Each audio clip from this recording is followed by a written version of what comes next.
enak ya kita sapa dengan nama Pak Bambang yang sangat kita muliakan, kita hormati. Sekali lagi kami hadir di sini dalam rangka pertama silaturahim setelah berapa bulan ya Kang Andri kita pernah jumpa di kantor DPD RI, pernah ya Pak Bambang.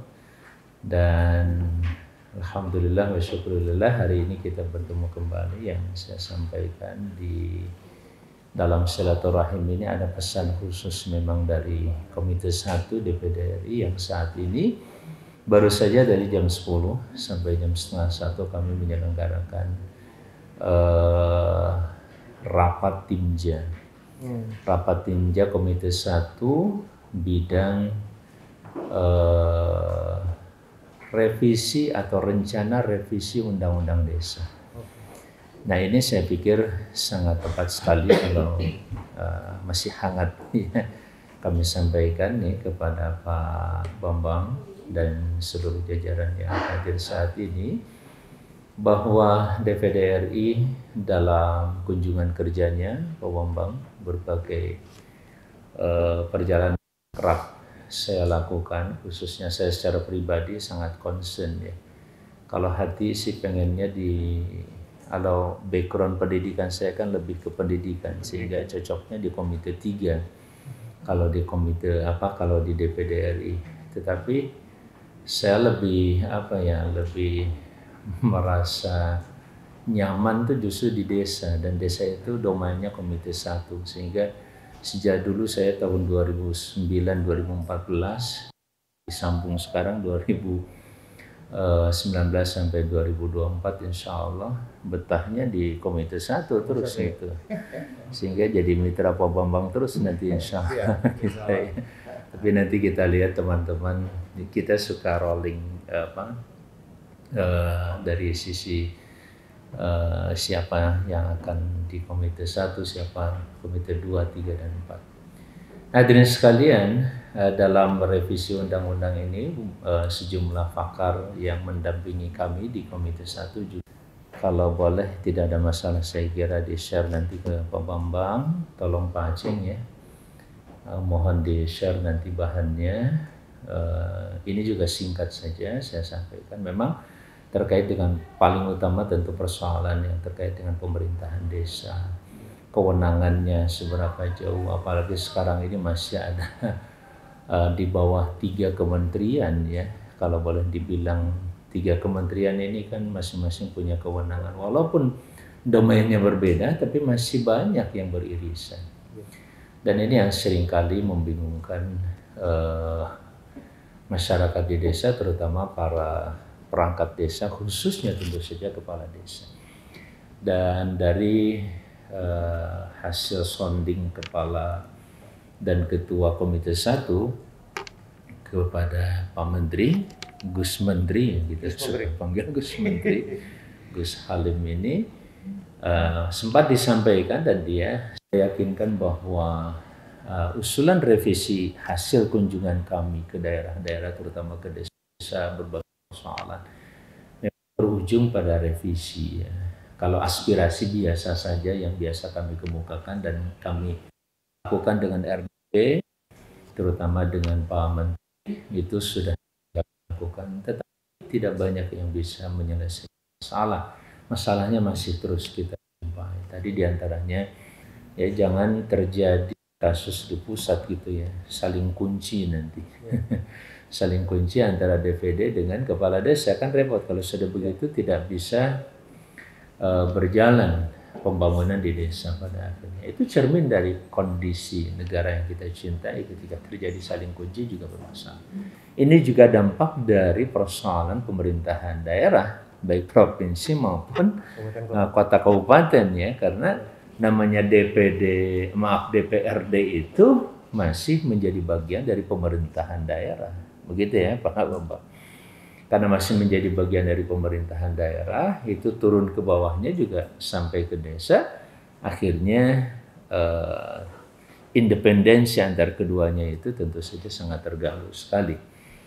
Bahkan kalaupun harmoni banget gitu ya, kalau harmonis banget itu baik buruknya juga kadang-kadang sepakat ikut-ikutan gitu. Itu juga tidak sehat kondisi harmonis yang seperti itu. Nah selanjutnya tentu persoalan keuangan juga masih itu menjadi persoalan. Itulah kenapa bicara keuangan desa kan tanggung jawabnya dengan Kementerian Keuangan. Di situ juga ada KPK. Hal yang paling kami soroti tadi itu adalah persoalan jangan sampai terjadi kriminalisasi kepala desa ini dan perangkat desa ini sangat kita akomodir tuh Pak Bambang ya, Pak Firman semuanya. Jangan sampai undang-undang ini memberikan peluang kepada mitra pemerintahan termasuk mohon maaf dalam konteks keamanan khususnya kepolisian, ketertiban, kejaksaan sampai kepada KPK karena memantau dana 1 miliar satu desa itu memang kan bukan jumlah kecil gitu. Apalagi kami bersemangat ini Pak Yudi, Pak Bambang, kami bersemangat dengan revisi undang-undang itu ingin ditambah gitu kalau bisa 2 miliar satu desa gitu. Kenapa? Karena kami melihat dana yang kita alokasikan ke desa itu relatif efektif gitu. Sangat efektif, terlihat sekali. Persoalan di bawah ada penyimpangan itu persoalan yang tidak bisa kita hindari juga ya pada saat kita bicara di tingkat atasnya seperti di tingkat kabupaten, kota maupun provinsi.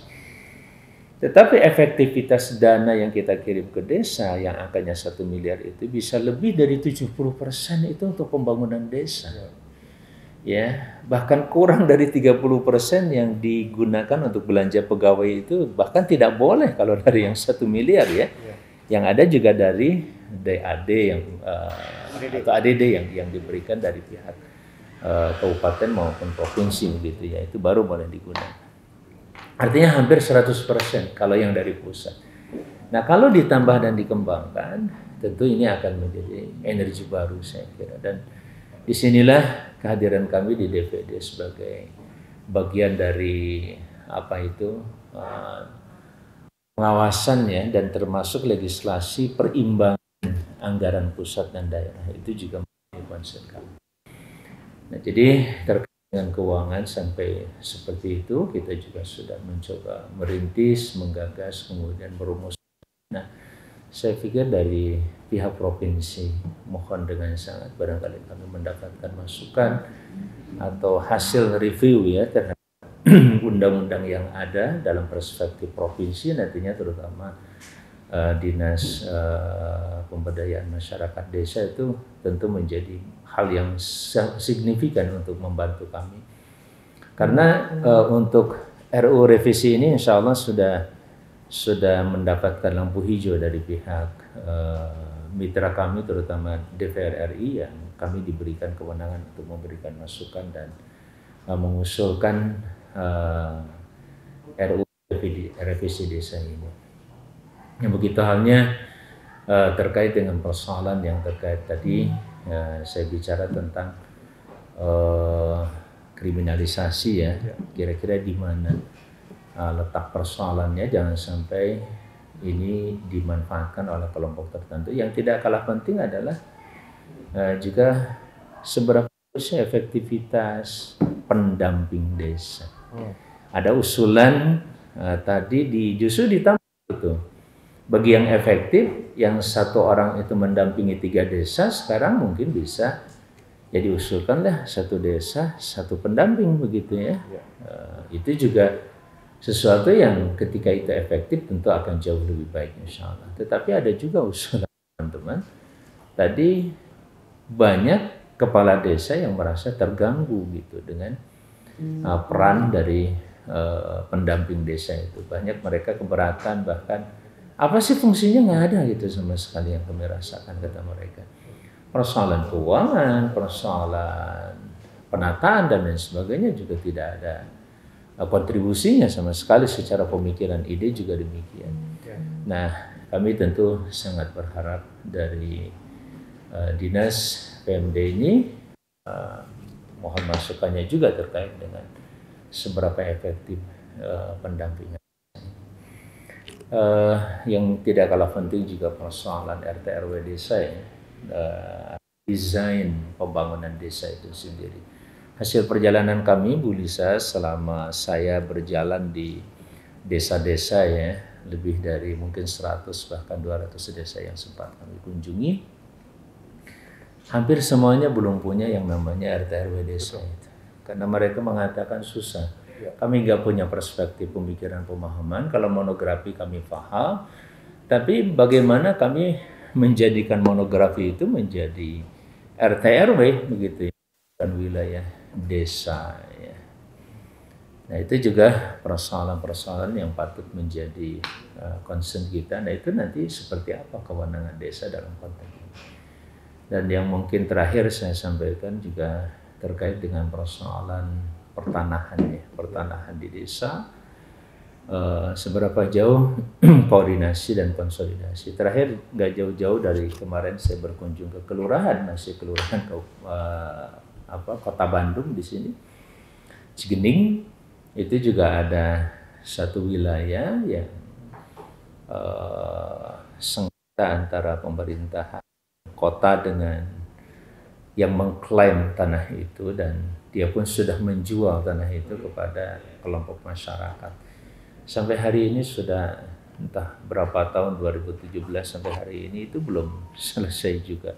Nah yang kita ambil kan persoalan seberapa jauh sih terutama di desa. Kita juga sangat berharap bagaimana kontrol masyarakat desa terhadap desa hutan atau kehutanan di kawasan itu, termasuk kawasan agraria lainnya juga. Nah itu juga seberapa jauh kewenangan desa untuk bisa jauh dalam konteks ini. Nah ini sangat penting untuk masuk. Tanahnya seperti ini, apakah tanah fair funding atau tanah ini segala macam gitu. Tapi mereka tidak punya kewenangan apa-apa setelah itu gitu. Tidak ada sedikit pun mereka dilibatkan kecuali hanya tadi menjelaskan saja gitu, karena semuanya diambil kewenangannya oleh pihak pemerintahan di atasnya. Nah ini juga sering menjadi keluhan yang kami temukan. Mungkin itu dulu Pak Bambang yang bisa saya sampaikan sebagai salam silaturahim kami pada kesempatan berharga ini. Mudah-mudahan tahun ini tentu paling tidak atau mangga bebas saja gitu, misalkan kalau dari Jawa Barat nggak perlu revisi gitu, tapi perlu permen aja diperbaiki, oh mangga, itu tentu saja menjadi salah satu suara. Tapi kalau memang alas hukum yang paling kita butuhkan adalah di undang-undang gitu, tidak cukup dengan permen, apalagi sekarang yang paling strategis tadi desa masih ada di bawah 3 kementerian ya. Kemarin yang salah satu usulan pokok kita bagaimana supaya persoalan desa itu cukup di 1 kementerian aja, cukup di Kementerian Desa, sehingga tidak menimbulkan ambiguitas dari para kepala desa dan perangkat desa dalam terutama mempertanggungjawabkan apa yang mereka lakukan di desa. Itu saja barangkali yang bisa saya sampaikan. Mohon maaf kalau ada hal yang kurang berkenan. Assalamualaikum warahmatullahi wabarakatuh. Satu kebahagiaan buat kami ya di DPR Desa bisa dikunjungi oleh Kang Haji Ahmad beserta jajaran dari DPD RI Komite 1 ya. Jadi hari ini kami hadir beberapa pejabat struktural di sebelah kanan Abdi, beliau Pak Firman, Kepala Bidang Pengembangan Usaha Ekonomi Masyarakat. Nah gitu Bu Lisa, Ibu, beliau Kepala Bidang KPPN Lembagaan. Terus itu didampingi juga Pak Nugi dan Pak Yudi, beliau pejabat struktural proseksi dari bidang bina desa, juga dengan beberapa jajaran yang lain. Setelah tadi menyampaikan hal-hal penting gitu ya, yang disampaikan oleh Kang Haji, rasanya kita punya semangat lagi nih kan, kira-kira begitu ya. Nah ada hal-hal penting mungkin yang barangkali perlu kita informasikan ya ke Kang Haji, bahwa memang agak sedikit unik pemerintahan kita nih Kang Haji. Iya. Kita ngurus pemerintahan desa dari Undang-Undang 6 tahun 2014 begitu, bahwa desa ini adalah daerah otonom terkecil, ya, daerah otonom, kemudian karena dipilih langsung oleh rakyat, ya, mengacu pada Undang-Undang 6, kemudian di salah di Undang-Undang 6 juga diatur siapa yang memimpin provinsi ini di sebelah mana posisinya gitu ya. Berdasarkan pada Undang-Undang 23 2014 sebagai wakil pemerintah pusat yang ada di wilayah di daerah, ini punya kewajiban melaksanakan tugas sebagian urusan pemerintah pusat yang ada di daerah, kira-kira begitu. Iya. Nah, bicara soal tipologi ya desa, bahwa Jawa Barat ini kan luar biasa luasnya 3,7 juta hektar lah kira-kira. Iya. Jumlah penduduknya mendekati angka hampir 50 juta jiwa. Dengan 5.312 desa, dengan 645 kelurahan, ya, artinya dari proporsi jumlah desa dengan jumlah kelurahan banyak sekali jumlah desanya, gitu ya. Berdasarkan kepada analisis data Indeks Desa Membangun yang setiap tahunnya Kementerian Desa, yang jumlah PLD-nya, pendamping lokal desanya, hanya 2.458 orang dari 5.312 desa. Ini ternyata jumlah masyarakat Jawa Barat yang ada di desa itu hampir mendekati angka 36,2 juta jiwa. Kira-kira begitu. Artinya lebih dari 70% masyarakat Jawa Barat itu tinggalnya di desa. Kira-kira begitu. Masih di desa. Masih di desa. Dengan kondisi pandemik sekarang, sulitnya mencari pekerjaan, lapangan pekerjaan, yang pada akhirnya yang biasa mencari nafkah di kota itu balik lagi ke desa. Nah, ini jumlah realnya masih belum juga kita dapat hitung, gitu ya, kira-kira gitu. Kemudian juga tentunya angka kemiskinan, gitu ya, pertumbuhan ekonomi, begitu ya, ini juga berpengaruh begitu dengan kondisi pandemik sekarang. Saat ini kami masih mencoba berkomunikasi dengan BPS ya, Jawa Barat, bahwasanya kita ingin mendapatkan angka yang bisa dirilis sebetulnya angka kemiskinan di desa itu berapa banyak, begitu kira-kira. Ini masih karena memang itu belum masuk ukuran. Tapi sebetulnya ukuran kita melaksanakan tugas pemerintahan itu adalah bagaimana menurunkan angka kemiskinan, mensejahterakan masyarakatnya, kira-kira begitu, Kang Haji. RPJMD yang dibuat kurun waktu 2018-2023, komitmen antara gubernur dengan legislatif, begitu. Salah satu di antara komitmen yang dituangkan di dalam indeks indikator kinerja utama gubernur, dari 29 indikator, satu di antaranya bicara soal desa, yaitu Indeks Desa Membangun sebagai ukuran tolak ukur kinerjanya. Dari 11 prioritas pembangunan yang tertuang di dalam dokumen RPJMD, prioritas pembangunan yang ada di Jawa Barat selama kurun 5 tahun ke depan sampai dengan 2023, satu di antaranya adalah tentang desa, gerakan membangun desa. Artinya begitu tingginya awareness gubernur desa, kemudian tentang tata ruang desa, tata batas, dan lain sebagainya. Saya pikir ini hal yang penting, PR kita semua, Pak, yang harus kita coba dorong dengan aturan yang ada di kita ini, Undang-Undang 6, kemudian Undang-Undang 23, ini juga menjadi PR besar begitu ya buat kita semua untuk bisa mendorong pemerintahan desa ini yang notabene merupakan daerah otonom ya terkecil, ini mampu bisa menghadirkan akselerasi pembangunan sesuai dengan ketentuan peraturan perundangan yang berlaku lah, kira-kira seperti itu. Sangat tidak ideal kalau misalkan kita coba sandingkan dengan Jawa Tengah maupun Jawa Timur. Ya, ini Jawa Tengah dan Jawa Timur jumlah penduduknya relatif lebih sedikit, gitu. Proporsi ya DAU, DAK, dan juga dana bagi hasil begitu ya, sangat timpang lah, kira-kira begitu. Bukannya iri begitu ya, tetapi ini nampaknya harus ada sesuatu yang harus kita, ada political will yang harus kita coba hadirkan gitu ya. Sehingga pelayanan publik ini bisa betul-betul lebih maksimal untuk bisa kita laksanakan. Oke, slide berikutnya lagi. Jadi dari 15 ya daerah otonom baru itu, baru 3 diantaranya yang sudah kita usulkan ke pemerintah pusat melalui Kementerian Dalam Negeri. Nah itu untuk Sukabumi Utara, Bandung Barat, dan juga Garut Selatan. Sampai dengan sekarang ini masih belum juga. Yang paling ideal, kenapa kok harus 15? Ini ada satu kajian yang bersama-sama dilakukan dengan PDN, ya, dengan STPDN, ya, Bapeda. Ternyata pelayanan publik itu bakalan maksimal manakala jumlah kabupaten kota di Jawa Barat itu bertambah 15 lagi kira-kira. Jadi dari 27 kabupaten kota existing ini lebih kurang sekitar ditambah 15-nya 40-an lah. Ini layanan publik kepada masyarakat.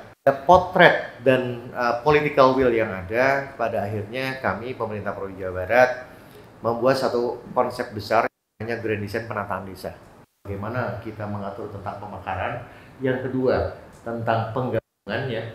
Yang desa ingin berubah status menjadi kelurahan, yang lurah juga ingin berubah status menjadi desa. Itu ada yang terjadi gitu ya. Kira-kira itu yang terjadi sehingga kita rasanya pemerintah Provinsi Jawa Barat harus punya konsep besar itu. Di sini akan ada pengaturan tentang pengembangan antar desa, kemudian juga laju pertumbuhan kita seperti kayak bagaimana, kemudian tujuan yang akhirnya adalah pemerataan hasil-hasil pembangunan. Artinya bahwa ini untuk mengakselerasi kemudian kesetaraan ya, berkeadilan.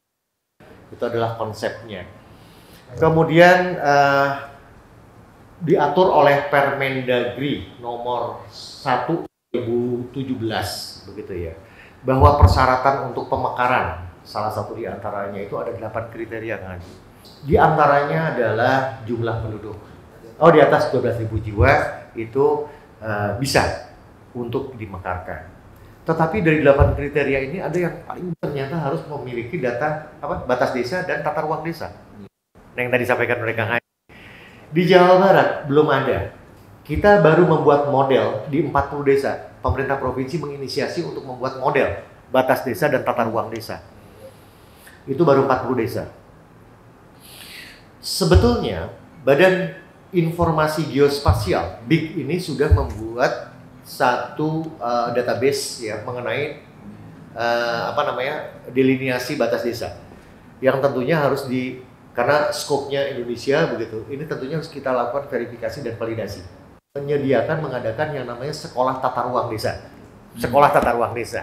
Terlalu banyak, Kang Haji, 5.312 desa rasanya sulit kalau misalkan dalam satu waktu harus kita berikan pembekalan. Bagaimana membuat batas desa, bagaimana menyusun tata ruang desa. Kira-kira yang berdasarkan semuanya kepada spasial. Ternyata ada 1.378 desa yang berpotensi untuk bisa kita mekarkan. Yang berpotensi. Menurut kriteria yang diatur di dalam Permendagri 1. Dari 1.378, 599 itu semua persyaratan bisa dipenuhi kecuali yang batas desa dan tata ruang desa. Kira-kira begitu. Nah, kemudian kalau kita kurasi lagi dengan yang jumlahnya 12.000 ke atas, itu hanya 272 yang bisa kita mekarkan. Ini butuh effort yang tinggi kalau misalkan kita bicara tentang pemekaran. Nah, dari 272 desa ini ternyata ini bisa saja kita kurasi yang merupakan kewajiban atau kewenangan dari pemerintah provinsi. Itu adalah di batas desa perbatasan. Jumlah desa perbatasan itu ada 127. Jadi 127 desa. Jadi di daerah perbatasan dengan Jawa Tengah, berbatasan dengan Banten begitu. Itu ada sekitar 127 desa untuk bisa kita menggunakan. Kira-kira begitu kan, Kang Haji. Nah, itu adalah kewajiban atau kewenangan daripada pemerintah provinsi sesuai dengan Undang-Undang 6 dan sesuai juga dengan Undang-Undang 23 tahun 2014. Nah, bicara tentang pemekaran, tentunya pemekaran ini harus dapat dukungan semua pihak. Bisa saja usulan dari desa, bisa usulan dari bupati, bisa juga inisiasi dari pemerintah provinsi. Kira-kira seperti itu. Jadi sebetulnya misalkan kita lihat lagi bahwa dari sekian banyak desa, dari 5.312 desa itu dimungkinkan untuk kita bicara tentang pemekaran. Oke. Bicara tentang proyek strategis nasional yang ada di Jawa Barat, banyak sekali Pak Kang Haji ya. Jadi inilah yang sedang kita coba lakukan, Kang Haji, bahwasanya konteks penataan desa ingin mencoba membuat satu grand design, ya, blueprint besar yang tentunya harus disepakati oleh semua haji, ya, baik itu pemerintah kabupaten, desa juga, termasuk dengan BPD-nya dan provinsi, manakala tentang pemekaran, bicara penghapusan dan bicara juga tentang perubahan status dari desa. Itu poin pentingnya. Kemudian berikutnya lagi berkenaan dengan sistem keuangan desa. Jadi kalau misalkan sistem keuangan desa memang ironis sekali gitu ya, kawan-kawan sahabat yang ada di desa ini seringkali bersinggungan dengan persoalan hukum begitu ya. Nah ini PR besar buat kami yang ada di eksekutif begitu untuk memberikan pendampingan gitu ya. Sistem keuangan desa ini sebetulnya dibuat ideal, Pak. Jadi ini yang memang harus terus diberikan pendampingan kepada aparatur yang ada di desa. Bagaimana tata kelola yang akuntabel ya, dengan menggunakan sistem keuangan, sistem informasi keuangan desa. Kami lakukan evaluasi bersama-sama dengan kabupaten kota, dalam hal ini DPM desa, kabupaten kota, dan juga bidang tata yang ada di sekretariat daerah kabupaten kota bersama-sama melakukan edukasi, Pak. Kalau misalkan bicara jumlah yang menggunakan Siskodes ini, gitu ya, ini hampir di atas 98% sebetulnya sudah menggunakan sistem keuangan desa. Tetapi lagi-lagi di grassroots begitu ya, masih saja terjadi ya katakanlah belum sesuai dengan tata kelola yang diinginkan gitu, kira-kira seperti itu. Tapi kita terus ya lakukan pendampingan bersama-sama dengan kabupaten kota. Bicara efektivitas desa ya, jadi IDM ini, Indeks Desa Membangun ini luar biasa ya, kalau ini nggak bisa ditayangkan ya. Jadi dari 47 indikator Kang Haji ya, yang diatur di dalam Permendes 2 tahun 2000 berapa ya? Permendes 2 tahun 2016 kalau tidak salah. Itu dari 47 indikator 40 sub-indikator yang bicara tentang semua aspek pemerintahan. Bicara tentang komposit sosial. Komposit sosial itu ada ekonomi, ada kesehatan, ada permukaan, ada energi, macam-macam. Itu merupakan bagian tidak terpisah manakala kita membuat satu perencanaan penganggaran untuk berikutnya, Kang Haji. Dikaitkan dengan jumlah pendamping lokal desa yang hanya 2.548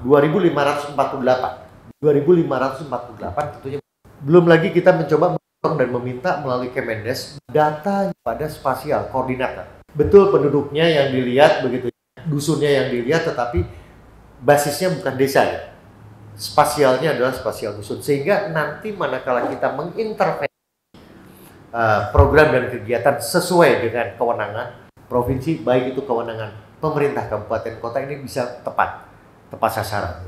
Momentum kesempatan ini ya, ini mengusulkan kalau bisa pemerintah Kemendes begitu ya, untuk bisa menghadirkan sesuai dengan jumlah desa. Nah, bicara tentang batas desa dan tata ruang desa, kita coba menghitung Pak Kang Haji ya. Kades nanti ditetapkan oleh kepala daerahnya ya, bupati wali kota, sekitar 5.000-an sekian lah yang belum. Ya. Masih banyak Kang Haji. Masih 5.200-an lah lebih kurang. Ya.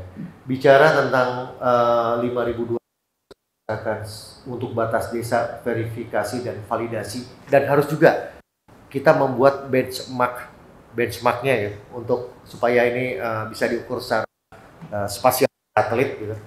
Ini bisa disampaikan di dalam yang lebih tinggi, barangkali ya hal-hal demikian, bahwa kita berkeinginan untuk menambah desa, ya. Kemudian juga ingin memastikan bahwa kalaupun ada peralihan status baik desa ke kelurahan maupun lurah ke desa itu dapat kita layani sesuai dengan ketentuan peraturan perundangan, tidak terlalu lama ya, kita bisa berikan layanan, baik itu layanan di kabupaten kota, baik itu juga layanan di provinsi ya. Pada saat RDP dengan Kementerian Desa, kalau bisa gitu di Jawa Barat, ini satu desa satu PLD Kang Haji, sehingga kita betul-betul datanya data yang valid begitu sehingga pada akhirnya manakala kita menyusun satu perencanaan di tahun berikutnya itu betul-betul akan presisi. Apa sih yang diperlukan dari regulasi yang ada? Ya, karena apa yang disampaikan tadi merupakan sebuah pengembangan dari kebijakan yang ada kan, pasti punten ya Pak Bambang tadi belum ada usulan dari Pak Bambang dari komisi konsep pengembangan desa atau provinsi dan apa itu pengembangan desa ini kira-kira perlukah revisi undang-undang itu? Seperti itu Pak Bambang ya. Dan ini sangat penting tentang SDGs ya. Sustainable Development Goals ya. Beliau sudah mensosialisasikan, bahkan ada nulis buku juga dengan SDGs ini, dan beliau sangat concern bagaimana menjadikan SDGs itu juga sebagai salah satu standar ya untuk mengukur bagaimana desa-desa di negara kita juga bisa memiliki kompetitiveness yang cukup baik ya, terutama di forum-forum internasional. Karena kita yakin sekali ya banyak desa-desa kita yang potensial betul bahkan bisa dijual ke luar negeri.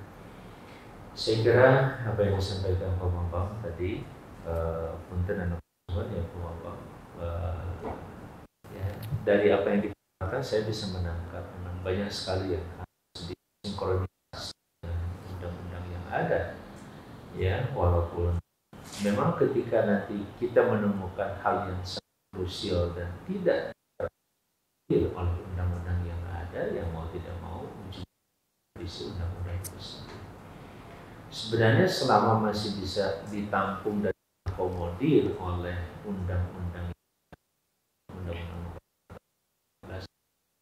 menuntut terjadinya proses revisi undang-undang ya, tetapi begitu banyak kaitan dengan perangkat desa ya, bahkan tadi juga ada usulan yang agak 8 tahun gitu, bisa satu periode aja termasuk pemerintahan desa. Dan sekarang desa perjuangan nomor tahun 2014 itu jelas dia dapat 3 periode, periodenya itu sendiri cukup lama ya, tahun ya. Kalau satu periodenya misalkan 4 tahun, mungkin di dalam peraturan pemerintahnya mungkin barangkali ada dasar. Yeah. Jadi tidak ada seolah ya ini dualisme ya. Oh ya, pemerintah mengacu pada Undang-Undang 23 sebagai wakil pemerintah pusat gitu. Sudah tidak ada lagi statement seperti itu. Yang kedua, fakta sekarang ini antara Kemendagri dan Kemendesa ini hadir bersamaan, Pak.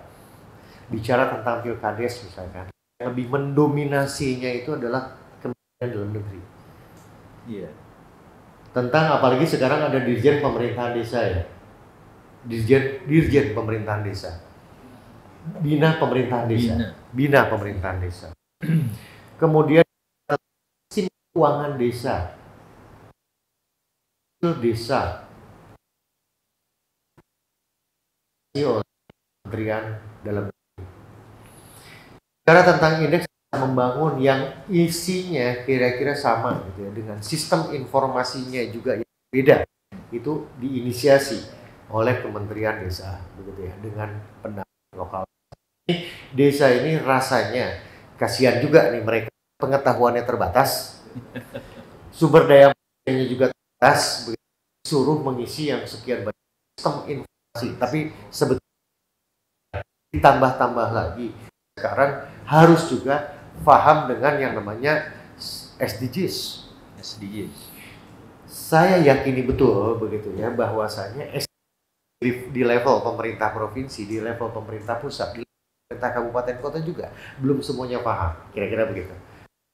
Semuanya harus ya learning doing gitu kan, penyelenggara ya, SDGs itu dalam satu proses penganggaran. Ini kita terus-terusan berlomba begitu, kira-kira seperti itu. Ya, di fokus memang itu dimungkinkan review Undang-Undang 6 berikan ada satu pasal yang pemerintah ada di posisi mana gitu supaya lebih detail, lebih clear gitu. Kemudian yang kedua juga di Undang-Undang 23 bagaimana supaya ada semacam quote and quote begitu ya, bukan dualisme, tidak sama sekali saya nyampaikan itu. Jadi supaya si pemerintah pemerintah desa menyelenggarakan pemerintahannya itu tidak membuat bingung antara apa yang diatur oleh Kementerian Dalam Negeri dan juga apa yang diatur oleh Kementerian Desa, supaya lebih clear barangkali ya, apakah ada di undang-undang ditempelkan di Undang-Undang 6 2014 yang akan direview atau di Undang-Undang 23.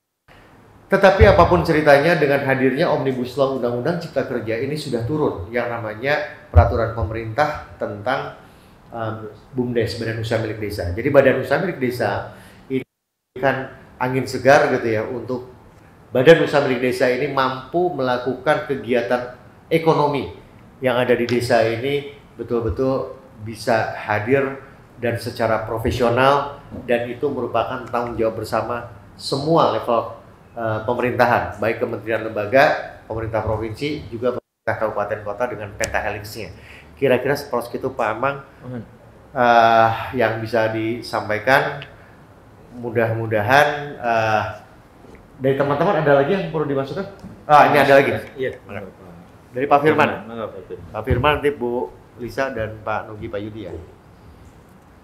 Izin menambahkan tadi Kang Haji, mana Kang Haji orang di menyampaikan nuju saum tak? undang-undang desa ini kemudian diikuti oleh banyak kementerian lah yang ikut mengimplementasikan ini, berundang juga Kementerian Dalam Negeri, Kementerian Desa, dan juga Kementerian Keuangan, atau juga nanti ada BPKP dan sebagainya. Nah, secara teknis turunan dari undang-undang desa ini sebetulnya kan ada cukup banyak PP dan berapa puluh peraturan menteri yang mungkin berapa puluh sudah hitung lagi yang harus diimplementasikan oleh desa, perangkat desa yang tadi disampaikan oleh Pak Haris. Mohon maaf ya, SDM-nya ya mungkin lebih terbatas lah dibanding di pemerintahan atau pemerintah supra di provinsi, pusat dan sebagainya. Sehingga sebuah sistem, misalkan contoh, sebuah sistem perencanaan pembangunan yang kurang lebih sama harus diterapkan nasional di kabupaten, harus juga diimplementasikan di tingkat desa. Tapi itu tadi resourcesnya lah yang sangat-sangat memang berbeda. Jadi itu sebetulnya lebih undang-undang desa ini PR kita yang boleh dimulai itu lebih ke bagaimana mengimplementasikannya. Salah satu turunannya misalkan di Permendagri 114 berkaitan dengan pembangunan desa, khususnya perencanaan pembangunan desa, di situ sudah ditegaskan dalam itu atau di RPJMD bukan apa yang namanya pemetaan potensi desa. Ini yang sebetulnya juga lewat gitu di desa-desa kita. Itu hanya beberapa implementasi. Kemudian kebetulan kami di bidang ekonomi ya banyak berkaitan dengan badan usaha milik desa. Sebetulnya dua hal yang dalam beberapa tahun ini. Yang pertama bagaimana badan usaha milik desa ini bisa secara bisnis dia head to head ya. Bisnis lainnya apakah itu perbankan ataupun juga untuk bisnis lainnya. Kemudian yang kedua adalah tadi mungkin ekonomi dari implementasi ini adalah efek disampaikan seringkali manakala pilkades terjadi ya BUMDesnya ikut goyang juga gitu. Padahal itu kita di situ sudah seringkali teman-teman kabupaten ini sudah membina kelembagaannya, melatih itu gini dan segala macam. Pada saat pilkades ikut goyang mana ini kampanye kalah dan segala macam. Nah, padahal tidak secara regulasi tidak seperti itu, tapi dia lebih ke tataran implementatif. Untuk yang pertama yang untuk badan hukum memang di Undang-Undang Cipta Kerja sudah ditetapkan bahwa BUMDes sebagai badan hukum diturunkan tadi ke PP 11 2021, cuma tinggal kita nunggu implementasinya nanti seperti apa. Dan yang kedua memang yang masih sering menjadi PR-nya BUMDes gimana kalau ada pilkades itu tidak apalah seperti itu. Yeah. Itu sebentar tanggal, terima kasih. Bu Lisa mau nambahkan sebelum kemana lagi? Terima kasih.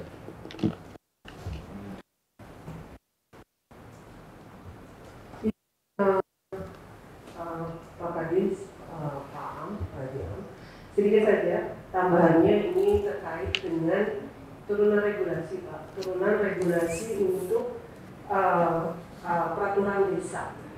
Jadi sebetulnya sejauh mana provinsi atau daerah, kabupaten kota maupun provinsi maupun desa untuk memiliki peraturan daerah tentang desa ke bawah. Jadi pada saat kita apakah memang harus menyusun perda atau regulasi tentang misalnya perda desa maupun pemerintah daerah untuk mendorong tumbuh kembangnya BUMDes yang ada di Jawa Barat. Tetapi lagi-lagi tentang political will ini menjadi penting gitu ya untuk apakah memang akan tetap maju atau dengan penggantian kepala desa itu berubah gitu ya. Nah ini kalau misalkan itu dimungkinkan untuk bisa diatur di dalam undang-undang desa, ini jauh lebih hebat lah kira-kira seperti itu. Sehingga investasi yang diberikan, yang diinvestasikan ke badan usaha milik desa, apalagi pakai uang negara ini betul-betul menjadi jauh lebih efektif lah kira-kira seperti itu. Nah, Bu Lisa juga tadi menyampaikan, Kang Haji, bahwasannya perlu nggak sih sebetulnya dibikin peraturan daerah untuk desa gitu. Kan ini semuanya diserahkan kepada kepala daerahnya gitu. Kalau misalkan memang itu dianggap perlu, nah kalau bisa itu di undang-undang desa juga tegaskan saja gitu, Pak.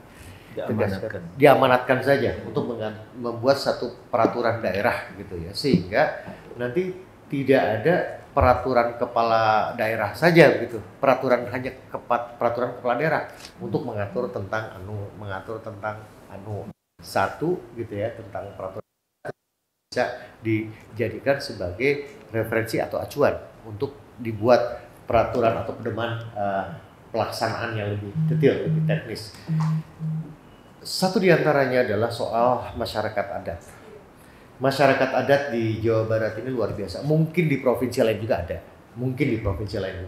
Nah ini keberpihakan kita ini kok belum ada nih kelihatannya. Yeah.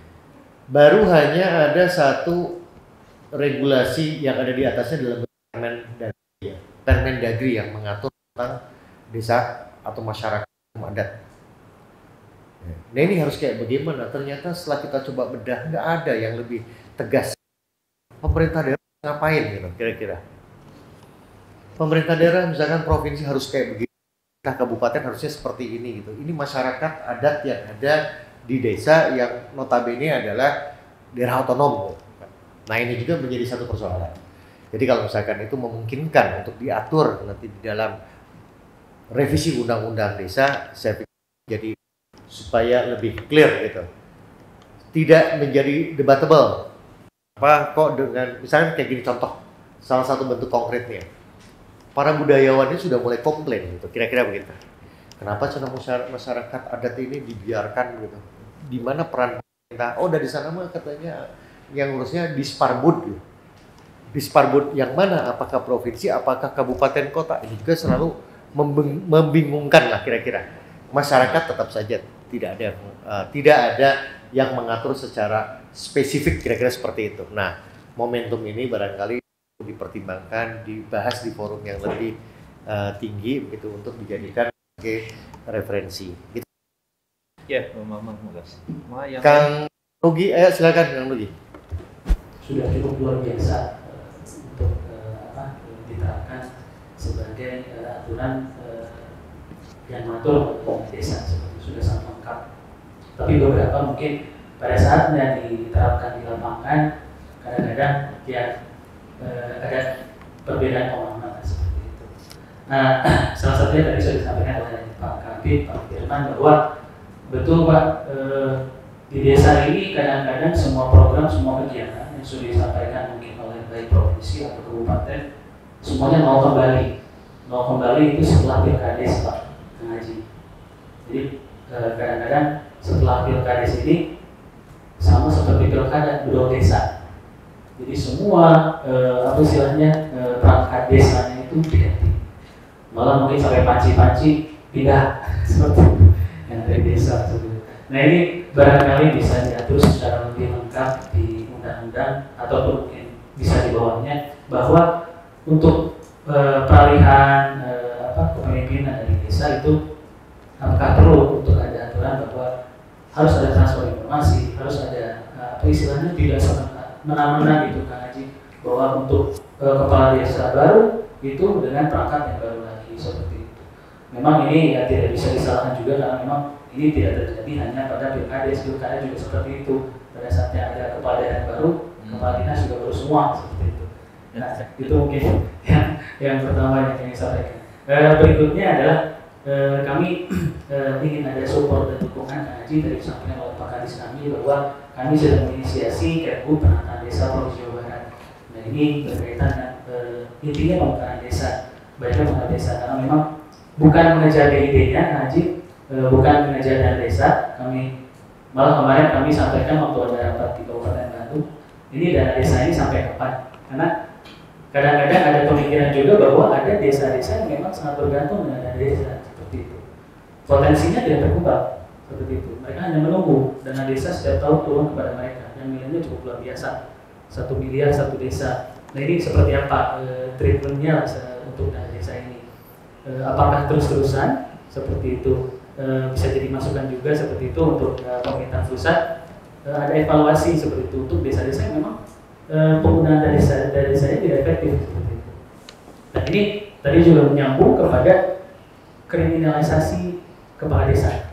Jadi banyakannya ada kalau tidak salah satu daerah di wilayah Jawa Barat itu hampir seluruh desanya Pak diundang. Mending kalau diundang ke undangan itu ini diundang ke PH seperti itu.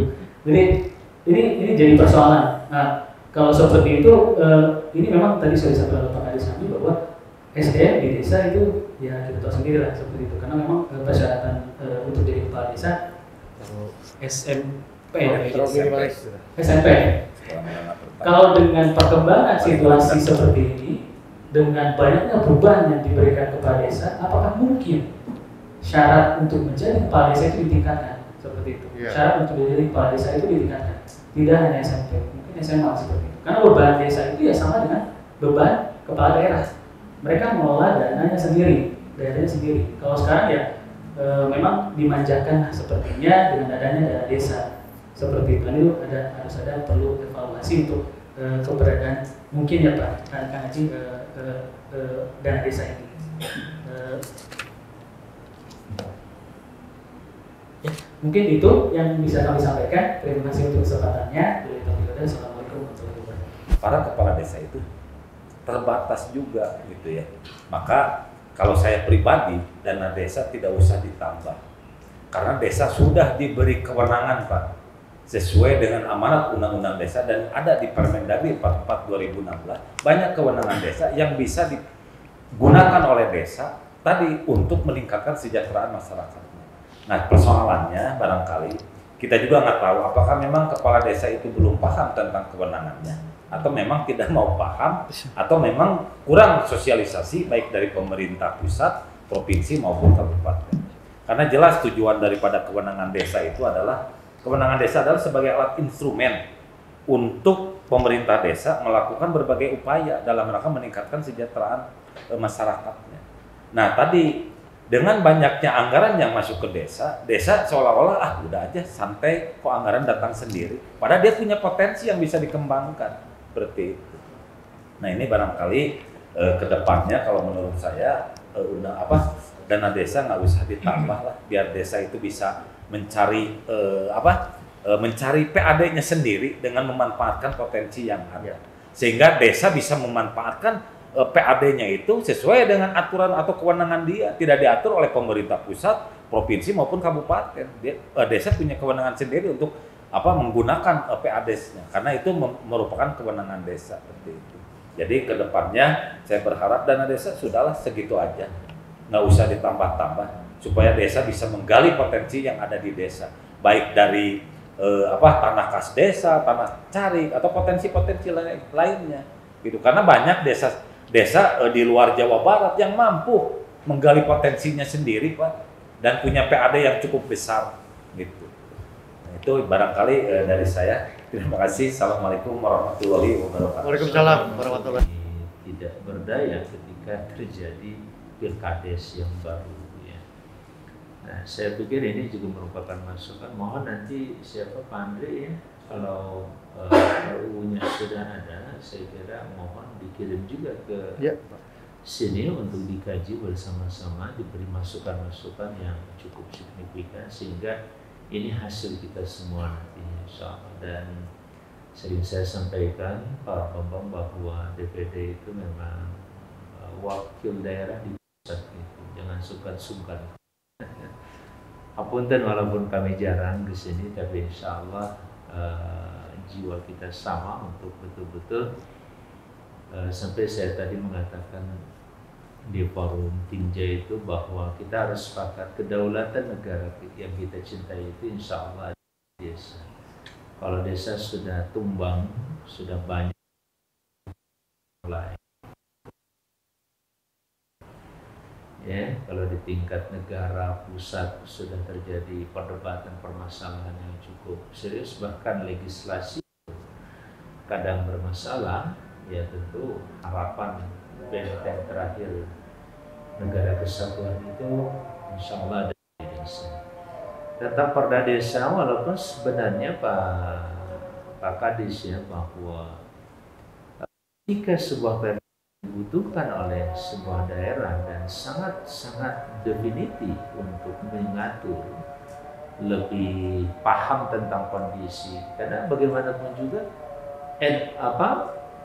undang-undang itu sifatnya bagaimanapun masih menasional gitu ya, sehingga ada kesan tadi juga kita perdebatkan tentang penyeragaman ya, penyeragaman di undang-undang desa terkait dengan pemerintahan desa, tata kelola dan lain sebagainya, hal yang tidak bisa kita hindari karena memang undang-undang itu sendiri mengatur hal-hal yang bersifatnya menasional dan universal.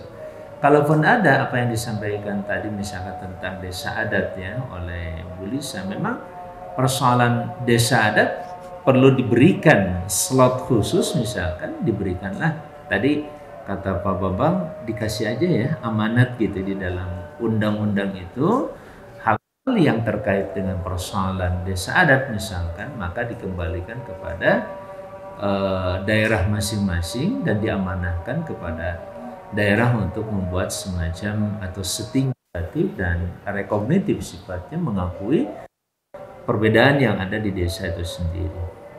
Jadi tentang perda desa itu walaupun tentu Pak Andri ya, mohon dicatat, ini akan kita coba konsultasikan.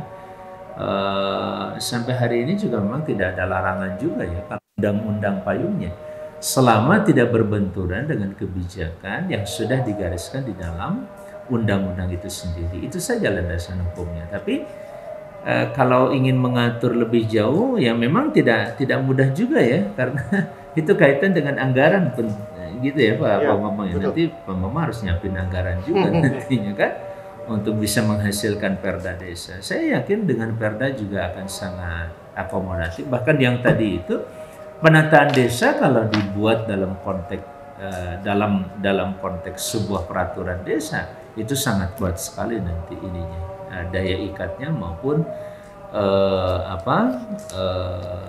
payung hukumnya nanti insya Allah.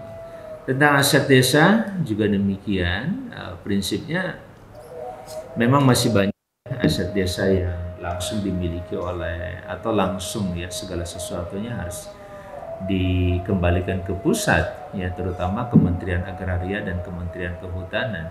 Ketika ada kebijakan reforma agraria tuh Pak Bambang, reforma agraria baik di Kementerian Kehutanan maupun yang ada di Kementerian Agraria, punten anu kasuhun, saya di lapangan menemukan yang bisa mengakses ya kebijakan terkait reforma agraria itu banyak yang mereka-mereka yang punya akses secara baik ke tingkat pusat dan kementerian terkait.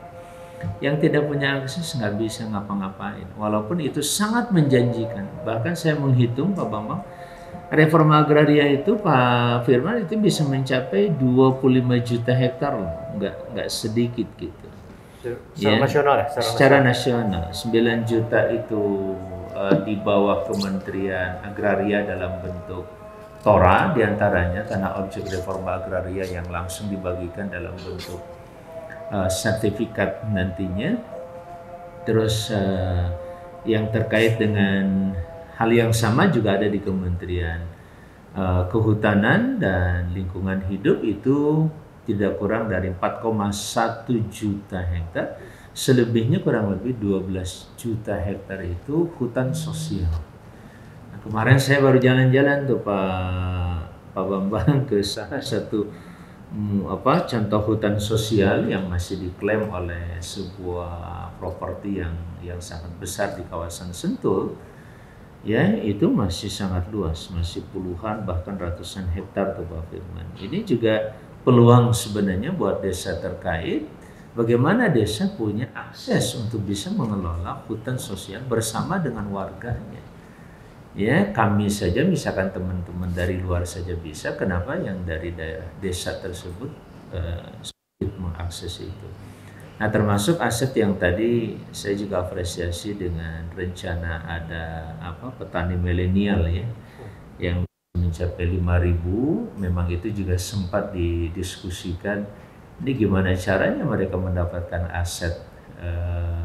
Jangankan satu orang Pak, jadi BPD saja, ini punten Pak Bambang, ada satu desa yang mengeluh misalkan BPD-nya minta dibagi aset desa atau carik desa. Ya, dia minta sekitar 300 bata, tapi oleh kadesnya hanya dikasih 100 bata. Pertanyaan saya tentu saja sangat mendasar dalam hal ini, apa alasannya BPD minta aset desa? Ya, kalaupun ada bahasa semacam pendapatan yang tidak mengikat, tapi sumbernya jangan dari situ, karena itu sudah menjadi aset desa, yang penghasilan aset desa itu nanti juga BPD dapat bagian, karena anggaran BPD itu didapatkan dari pemerintahan desa bersama dengan kepala desa itu. Nah, ini juga persoalan ambiguitas ini ya Pak Andri, tolong dicatat betul. Ya, kita teruslah berlatih bernegara yang baik ini kan. Yang penting Pak Yudi ya, Pak Bambang, kita mewariskan ke anak-anak kita masa depan bangsa yang lebih rapih nantinya, tata kelola pemerintahan yang lebih rapih. Tentang pilkades, ya saya juga sangat-sangat setuju kalau ada peningkatan persyaratan. Cuman kadang-kadang begini Pak, persyaratan pilkades ini juga suka mengajak kepada pilkada termasuk pilpres. Pilpres saja syaratnya katanya nggak usah seorang sarjana gitu ya. Masa di desa wajib seorang sarjana gitu misalkan. Nah, itu karena mereka melihat ke arah mentok, jadi kepalanya itu mentok ke sana gitu. Nggak bisa seperti itu. Ya tentu saya pikir pilkades merupakan salah satu sarana yang cukup baik, dan perdebatan tentang netralitas ASN ya, seperti bapak-bapak di sini khususnya di birokrat, jelas itu merupakan satu kesulitan yang sampai hari ini terus terang saya paling tidak ikut membahas persoalan itu tidak kurang dari 10 tahun ini. Itu luar biasa ininya, perdebatan panjangnya. Padahal kita sangat sadar kalau saja birokrat itu profesional, ditempatkan secara profesional, jangan diganggu lah oleh urusan pilkada, baik di tingkat bahkan pilpres sekalipun, dia tetap profesional, dan nanti kan akan diukurnya dengan standar penilaian saja. Kalau dia gagal dalam mencapai kinerjanya, ya dia dipindahkan, bukan karena bergantinya seorang kepala desa atau kepala daerah. Nah, ini juga masukan-masukan yang insya Allah Pak Andi mohon tidak pernah bosan lah kita untuk memperkuat ya. Bahkan punten dan kasubut, inginnya ASN itu kayak apa sih sebenarnya gitu.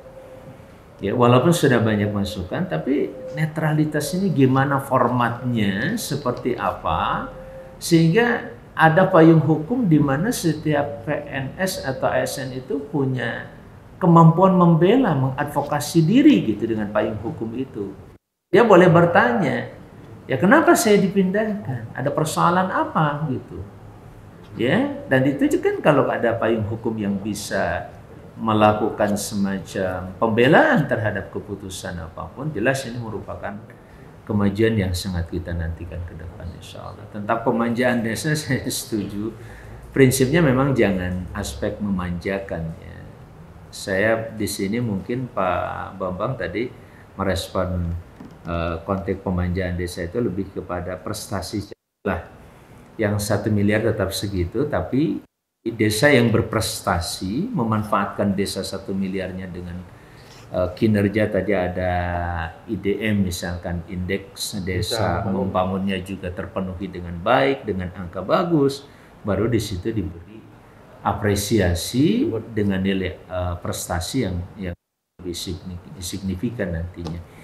Kalau yang yang otomatis lah setiap desa 1 miliar sudah cukup segitu ya. Tapi jangan dikurangi juga kan ya Pak Yudi. nanti protes dari Abdesi dan teman-teman yang lain. Mungkin itu Pak Bambang yang bisa saya sampaikan pada kesempatan berharga ini. Ini pertemuan yang luar biasa, berkah banget buat saya. Karena banyak sekali nilai kebaikan yang saya dapatkan, pengalaman dari Pak Bambang sebagai kepala dinas di sini maupun staf yang lainnya, semakin memperkaya dan sekaligus semakin menguatkan semangat kita ya. Kita tadi makin semangat gitu ya, bahwa desa adalah bagian dari konstruksi negara yang menentukan berdirinya negara ini. Kalau rusak desa kita, apalagi tadi ya bisa mencapai 75.000 desa umpamanya, ini sangat-sangat akan mempengaruhi kondisi negara yang kita cintai. Yang jelas kedaulatan negara ini sangat bergantung pada kedaulatan di tingkat desa. Barangkali itu saya juga mengaturkan permohonan maaf Pak Bambang kalau dalam diskusi atau dialog ini banyak hal yang kurang berkenan. Tapi tadi sudah tercatat dengan baik kira-kira ya Pak Andri. Dan yang tadi Pak Andri yang tadi disampaikan waktu di tim kerja tadi, nanti saya kirim Pak Andri, mohon dikirim ke Pak Bambang atau siapa di sini untuk kira-kira itu masih draft brainstorm Pak. Poin-poin tadi itu monggo dimanggalah dikembangkan, ditambahkan lagi, dan masukan-masukannya juga tentu sangat. Jangan lupa like, share, subscribe channel inspirasi dari Kang Haji Amang Safruddin ya. Jangan lupa subscribe ini.